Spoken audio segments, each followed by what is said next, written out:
Hey guys, how's it going? It's been a very long time since I've made any videos. It's been probably like 3 years now. And I mean, in this video, I'm just going to talk to you guys why I haven't been making any videos for so long. And I mean, if this is your first time visiting my channel, then this channel used to be called About Ukraine, where I talked a lot about Ukraine.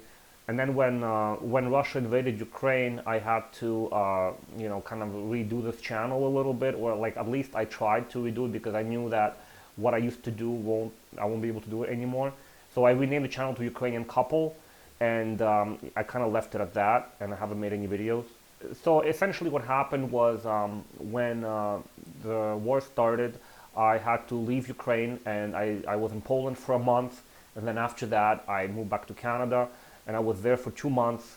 And after that, I made my way to America, right? So what I ended up doing was I ended up just taking the stuff that I had in Canada, like I had stuff that my parents gave me, and taking Era, Oreo, our border collie dog, and we just put it in a rental van that we got at in Toronto, and then we just drove over the border to America, and we just where we were deciding where to settle. Like it was either between like Chicago, Philly, but it was also like cities that are closer to us, like Cleveland, Columbus, and Pittsburgh.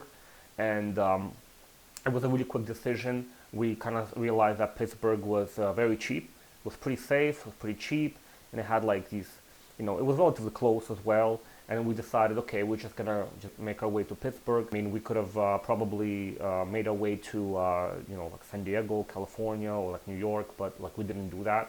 I mean, that was the idea was we pick a smaller city and then we like find our bearing and then decide what we're gonna do.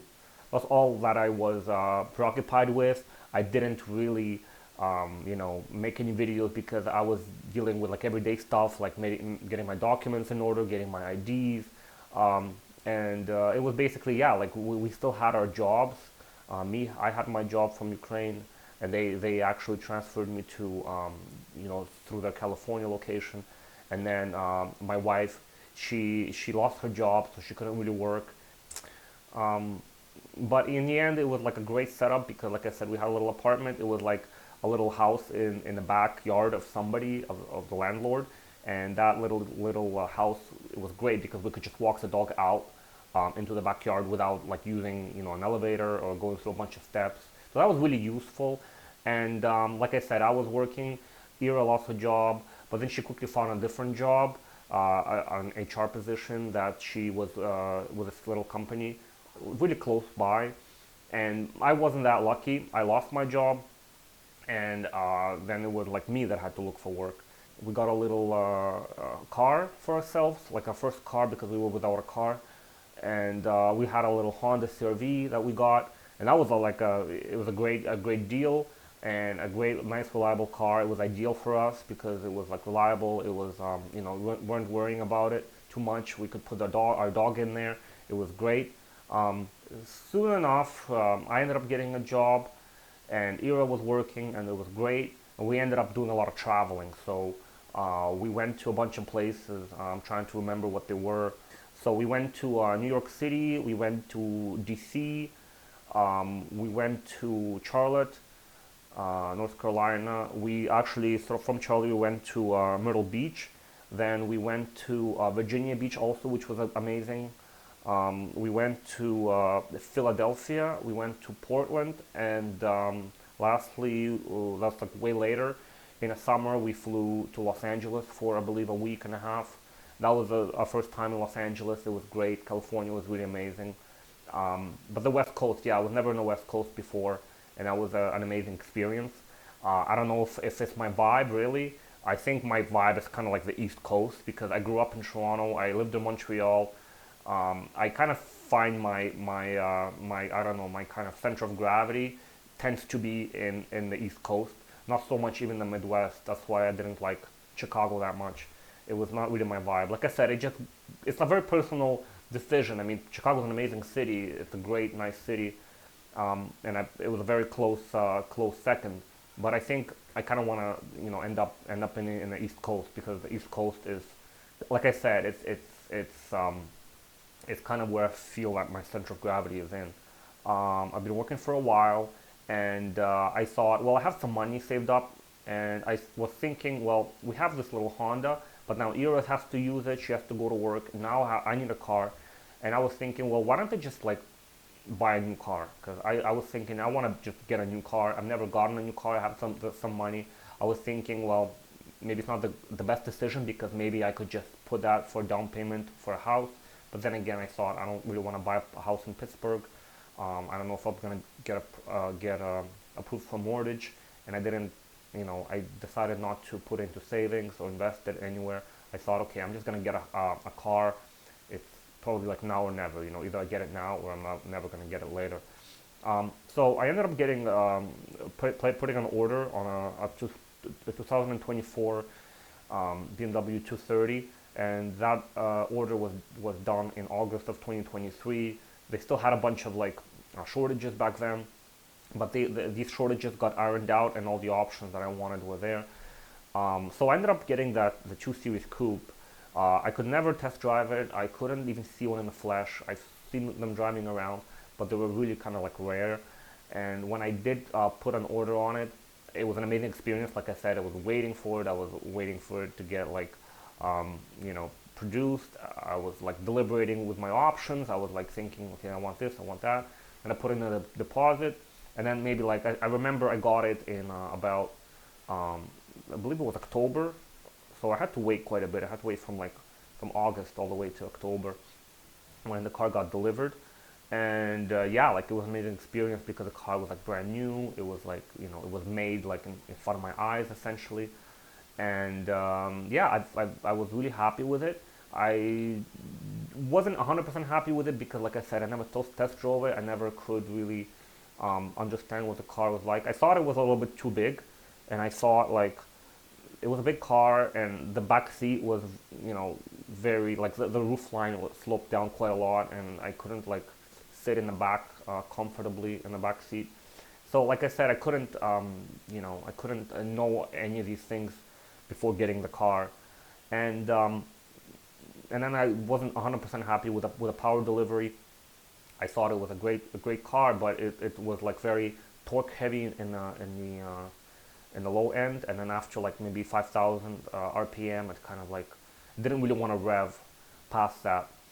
And then I test drove an M340 of the same generation, and then I really liked that car, and I thought maybe eventually I'll end up getting one if I could, maybe trade it in or something. Like in the end, I actually did want like an M240 or M340, but I couldn't like swing it because it was out of my price range. I think my price range was like under 50 grand.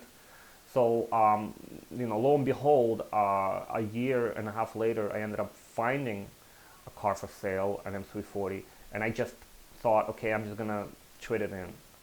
And I was lucky enough to find a M340 in Ohio that was almost identical to how I would spec it out. It was white on Tacora red interior with rear-wheel drive. My 230 was rear-wheel drive also.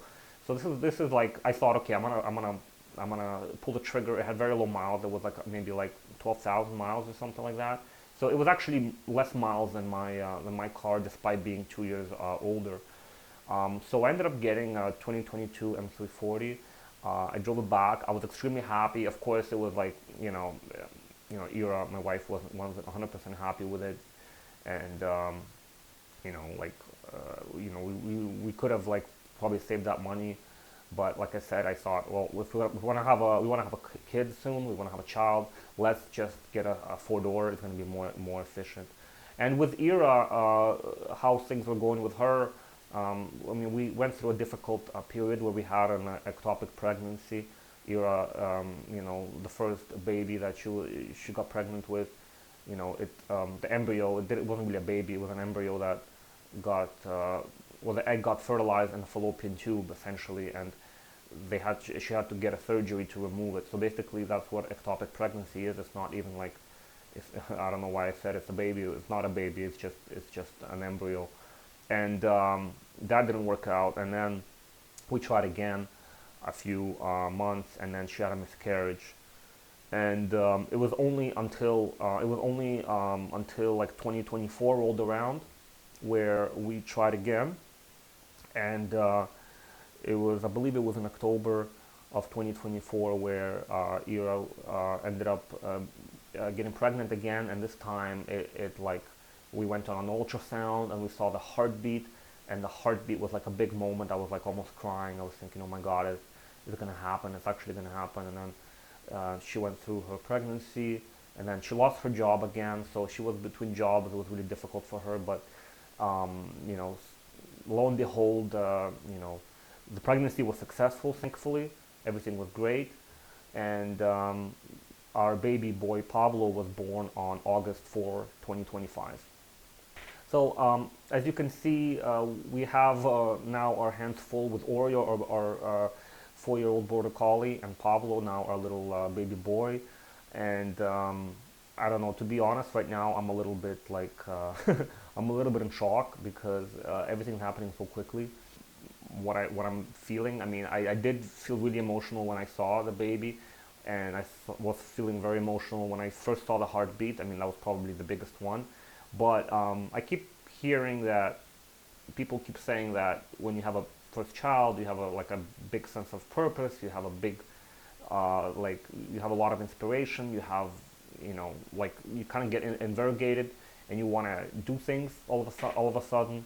I haven't really found that to be the case for myself because maybe because I'm gonna be 40 soon. I'm getting up there in age. And maybe if I was like 30, if I was a little bit younger, I would feel a little bit more into it. But now I'm just taking it easy. I'm just I don't feel like I'm pressured to do anything really. I have a nice stable job, and my wife is doing great. We have a little house that we're renting right now. It's extremely comfortable, and it's a very chill, like relaxed atmosphere, and I don't feel like I'm really pressured to do a lot. But I do have plans. I do want to develop. I do want to grow. I think it's gonna come with time, but in the end, yeah, like I'm extremely happy and grateful with everything that I have. I'm happy with how like just everything in life has how everything turned out really for the past like 3 years. Maybe the whole reason why having a son, Pablo, hasn't really like made me jump out of the seat and like do anything crazy. It's probably because we had Oreo, our border collie dog. We got him when he was 3 weeks. No, he was like very, very little, and he was crying, and we had to take care of him. He was this helpless little creature that we just couldn't take our eyes off him. We had to always be with him. We have to walk him. A lot of people keep saying, a dog is not like a child. You're gonna have a child. It's gonna be a different experience. But no, I beg to differ because a dog is an extremely, especially a little dog that was just born and just got weaned off his mother, and even a rescue dog. It doesn't really matter. A dog has to adapt to you, and a dog is stressed out. And when a dog is stressed out, you're gonna be stressed out. So it's a very like a long term commitment that you have with a dog that it's gonna be a huge part of your life. It's gonna be like your whole life essentially, and I that's how I see children. I mean, it's just another layer of responsibility, and whether or not that's gonna give me a purpose, I don't know. But 100% what I will say that it does make me think more about the inefficiencies in my life because I used to go out, not go out, but like I just used to sit in at home, or yeah, maybe even go out and like spend a lot of time not doing much, just like watching some podcasts, watching some useless news that I don't really care about, or just YouTube videos, or just going out for drinks. Now I think I don't really want to do that anymore. I just like I see that as an inefficiency, and I want to cut it out. And I think this is something that I'm really focused on right now. I'm focused on cutting out these inefficiencies in my life. So maybe that is what I want to end with. I want to end with the fact that I mean it should be everybody's goal to focus on what they want to do, even if they don't know what it is yet.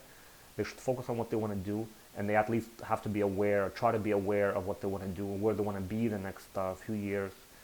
And that's the first part. The second part is cut out the inefficiencies from your life. And this is what I think I'm at right now. I'm at this, this crossroads, I guess. But at the same time, this is what I want to end with, and this is what I want to do my next video about, because I want to do a follow-up video to this one where I'm going to say exactly um, why I stopped making videos, and how it ties into being inspired, and why you can't rush these things. Why, like, you cannot just force yourself to do anything in life. You can't. It has to come to you naturally, and it has to be extremely. It has to be, like I said, it has to be an inspiration that you will want to wake up in the morning, like let's say before you go to work, before you make breakfast even, you want to do something so much that you'd rather do that thing before even having breakfast, before even, even brushing your teeth. I don't know, like some kind of a hobby, some kind of a passion. Like I used to do that when I made videos. There were times when I woke up in the morning before I started work and I would record a little short video. So this is what I'm gonna focus on in my next video. But I hope you guys enjoyed this little, get together. Long time no see, as they say, and see you in the next one.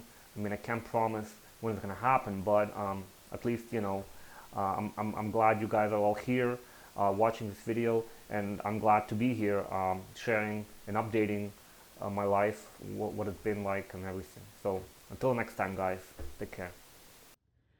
You have to share your toys. You have to share your toys.